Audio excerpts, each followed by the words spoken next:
चलिए दोस्तों, अगला क्वेश्चन देखते हैं हम लोग। ये 1000 सीरीज का 351वां क्वेश्चन। तो इसमें आप लोग जितना भी क्वेश्चन है बहुत ही मोस्ट इम्पोर्टेंट क्वेश्चन है और एग्जाम की दृष्टि से बहुत ही अच्छा है। ठीक है, तो क्वेश्चन अगर अच्छा लगे तो वीडियो को लाइक कीजिएगा, अगर अच्छा नहीं लगेगा तो लाइक करने का कोई ज़रूरत नहीं है। ठीक है, आपको पसंद है आएगा तभी कीजिएगा, नहीं तो नहीं। ज़बरदस्ती नहीं बोलते हैं कि आपको हम मेरा वीडियो को लाइक कर लीजिए, मेरा चैनल को सब्सक्राइब कर लीजिए। आपको अगर ज़रूरत है, इसका नीड है, तभी आप कीजिएगा, अन्यथा नहीं। ठीक है, अगर ज़रूरत नहीं तो आपको करके कोई फ़ायदा नहीं। चलिए अगला क्वेश्चन देखते हैं। किस देश से अलग होकर वर्ष 1971 में बांग्लादेश का निर्माण हुआ?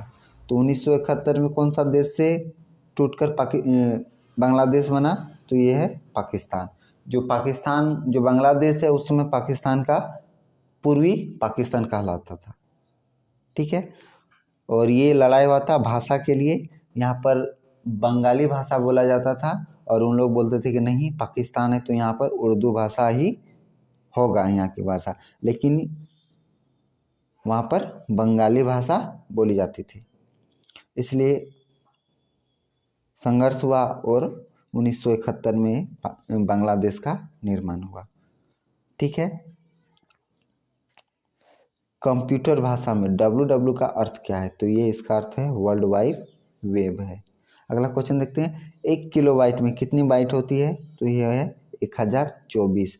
भारतीय राष्ट्रीय कांग्रेस के 1929 के ऐतिहासिक अधिवेशन की अध्यक्षता किसने की थी? तो ये जवाहरलाल नेहरू ने की थी।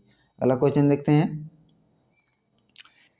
केंद्रीय असेंबली में बम फेंकने में भगत सिंह के साथी कौन थे? तो ये थे बटुकेश्वर दत्त को थे।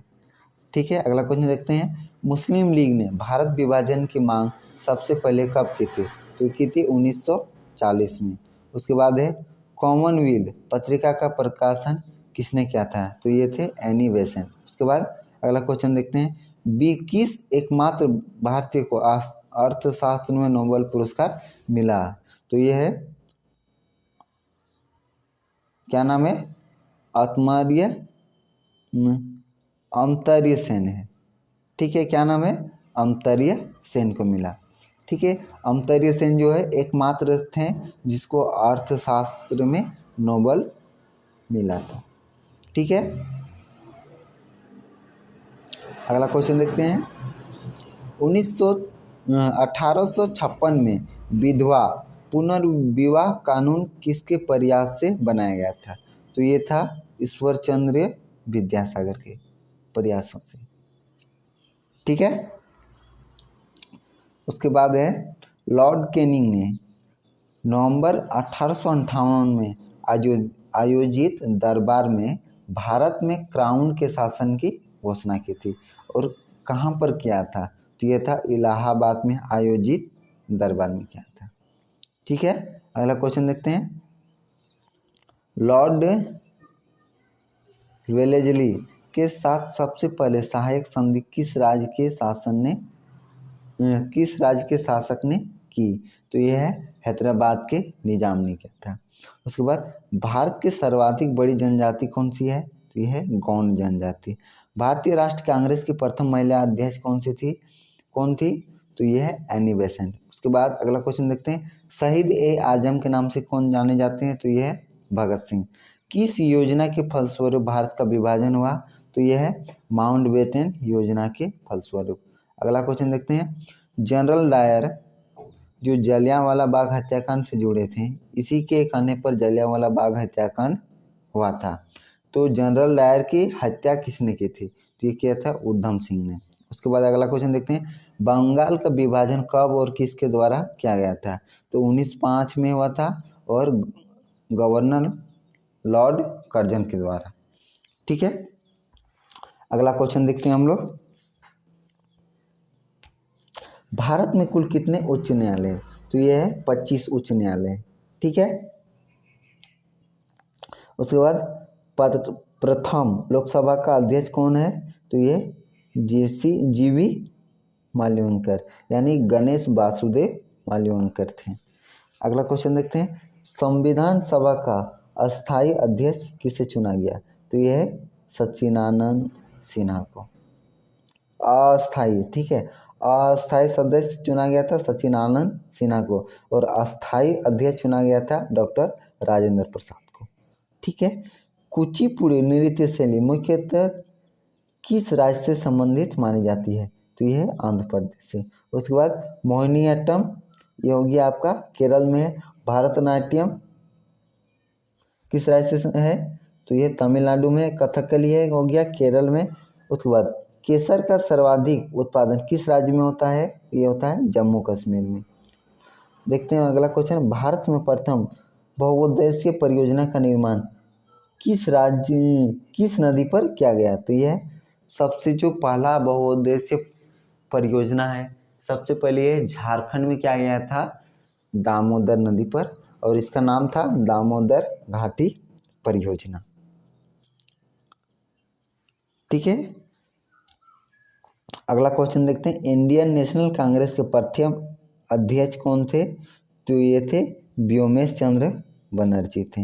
अगला क्वेश्चन देखते हैं, गांधी जी किसे अपना राजनीतिक गुरु मानते थे? तो ये थे गोपाल कृष्ण गोखले।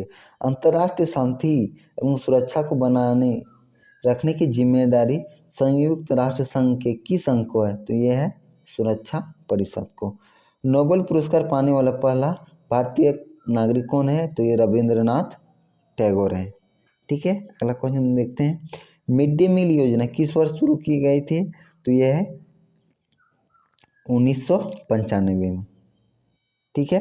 अगला क्वेश्चन देखते हैं, आप लोग कमेंट करके बताइए कि मिड डे मील जो योजना है सबसे पहले किस राज्य में लागू किया गया था? ठीक है। बांग्लादेश का राष्ट्रगान कौन सा है और इसे किसने लिखा? तो ये बांग्लादेश का जो राष्ट्रगान है ये अमार सोनार बांग्ला है, और इसको लिखा था रविंद्रनाथ टैगोर ने।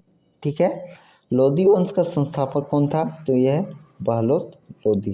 अगला क्वेश्चन देखते हैं, किस संविधान संशोधन को मिनी कॉन्स्टिट्यूशन कहते हैं? यानी कि 42वें संविधान संशोधन को हम लोग मिनी कॉन्स्टिट्यूशन कहते हैं। क्यों कहते हैं मिनी कॉन्स्टिट्यूशन? क्योंकि इसमें बहुत सारे बदलाव किए गए थे और बहुत सारे जोड़े गए थे, यानी कि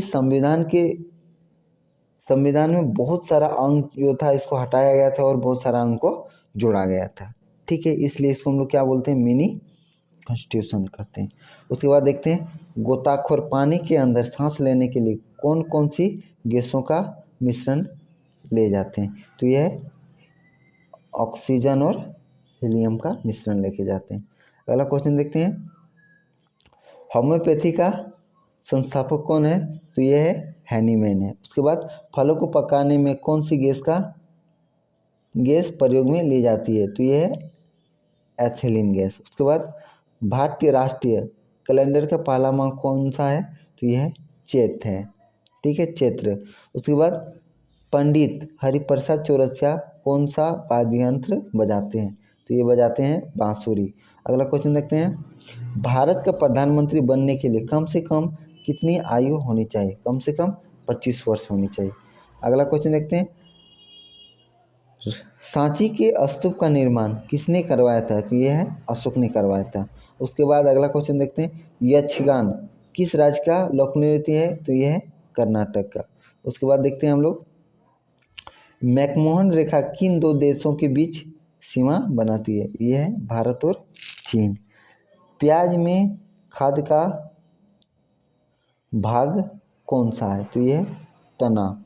ठीक है, कौन सा खाद भाग है प्याज में? तना।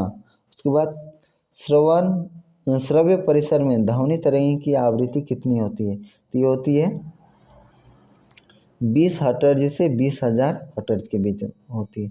उसके बाद मधुबनी किस राज्य की लोक चित्रकला शैली है? तो ये मधुबनी जो है बिहार में। ठीक है। उसके बाद है, विश्व का सबसे ऊंचा पर्वत शिखर माउंट एवरेस्ट किस देश में स्थित है? तो ये देश हो गया आपका नेपाल है। ठीक है। अगला क्वेश्चन देखते हैं, किस नदी को दक्षिण गंगा कहा जाता है? तो ये हम लोग गोदावरी नदी को दक्षिण गंगा कहते हैं। उसके बाद निर्विरोध चुने जाने वाले एकमात्र यह राष्ट्रपति कौन थे? तो ये थे नीलम संजीव रेड्डी, जो एकमात्र ऐसे राष्ट्रपति थे जिसको निर्विरोध चुना गया था। अगला क्वेश्चन देखते हैं, संसार का सबसे बड़ा डेल्टा सुंदरवन डेल्टा कौन सी नदी बनाती है? तो यह है, कौन कौन सी नदी बनाती है? ये गंगा और ब्रह्मपुत्र जो नदी है ये संसार का सबसे बड़ा डेल्टा बनाती है। ठीक है, सुंदरवन डेल्टा। ये कहाँ पर है? ये पश्चिम बंगाल के। ठीक है, तो आशा करते हैं कि आप लोग को ये सब क्वेश्चन पसंद आया हो। अगर पसंद आया तो वीडियो को लाइक कर दीजिएगा और चैनल को सब्सक्राइब कर लीजिए।